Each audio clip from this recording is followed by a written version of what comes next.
নোয়াখালীর সুবর্ণচর উপজেলার চরক্লাক ইউনিয়নের কাটাখালী এলাকায় আমরা এই মুহূর্তে রয়েছি।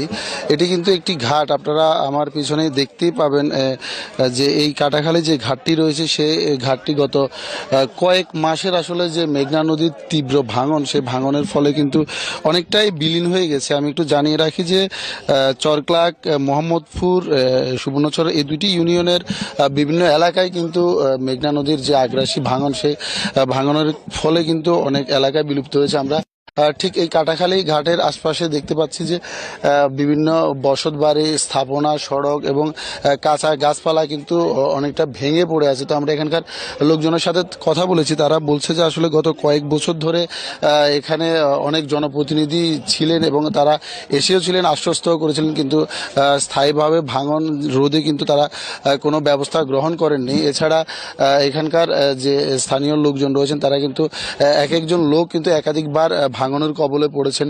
আপনারা আমার ক্যামেরার সামনে দেখতেই পাচ্ছেন এখানে এই যে গাছগুলো পড়ে আছে সেগুলো কিন্তু গত কয়েকদিন ধরে ভাঙনের কবলে পড়েছিল এবং এখানকার যে ঘাটটি রয়েছে সেই ঘাটটিও কিন্তু অনেকটাই বিলীন হয়ে গেছে। তো আজকে দুপুরবেলা এখানে যে এই আসনের যে সংসদ সদস্য মোহাম্মদ শাহজাহান, তিনি এখানকার যে ভাঙন রোধে, বিশেষ করে ঘাট রক্ষার্থে অস্থায়ীভাবে একটি ভাঙন রোধের কাজের উদ্বোধন করেছেন এবং আমরা পানি উন্নয়ন বোর্ড সূত্রে জেনেছি যে এখানে প্রায় 350 ফুটের মতো ভাঙন রোধে আপাতত জিও ব্যাগ এবং জিও টিউব ফেলে ভাঙন রোধ করার কাজ শুরু করা হবে। তো এখানে স্থানীয় লোকজন রয়েছেন, আমরা আসলে কথা বলবো কয়েকজনের সাথে। আচ্ছা, আপনার এই যে এই এলাকাতে কৃষি জমি কিরকম ছিল, কিরকম ক্ষয়ক্ষতি হয়েছে?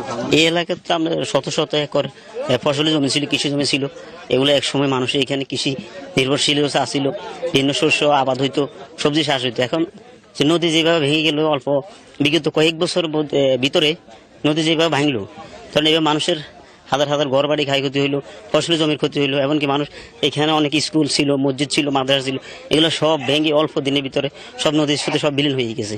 ধরেন এখন এখান থেকে আমরা দেশে 10-15 কিলোমিটার দক্ষিণে ছিল এক সময়, আর এখন যেইভাবে ভাঙতেছে এইভাবে যদি ভাঙে তাহলে আমাদের বেশি দিন লাগবে না। যেমন আমাদের এই যে সুবর্ণচর, সরকার বাংলাদেশের সুবর্ণচর এবং আস্তে আস্তে সোনাপুর মাঝি এদিকে যাওয়ার সম্ভাবনা আমরা দেখতেছি। যেভাবে ভাঙতেছে এইভাবে যদি ভাঙে তাহলে বেশি দিন লাগবে না, যদি নদী যেভাবে যাইতেছে আর কি, বেশি দিন ভাঙতে সময় লাগবে না কিন্তু।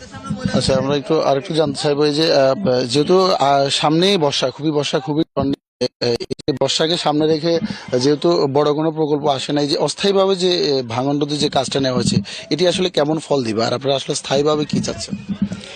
আসলে বিষয়টা হচ্ছে এখানে এখন বর্তমানে অস্থায়ীভাবে যে ইয়েটা দেওয়া হচ্ছে, জিও ব্যাগটা দেওয়া হচ্ছে, এই জিও ব্যাগটা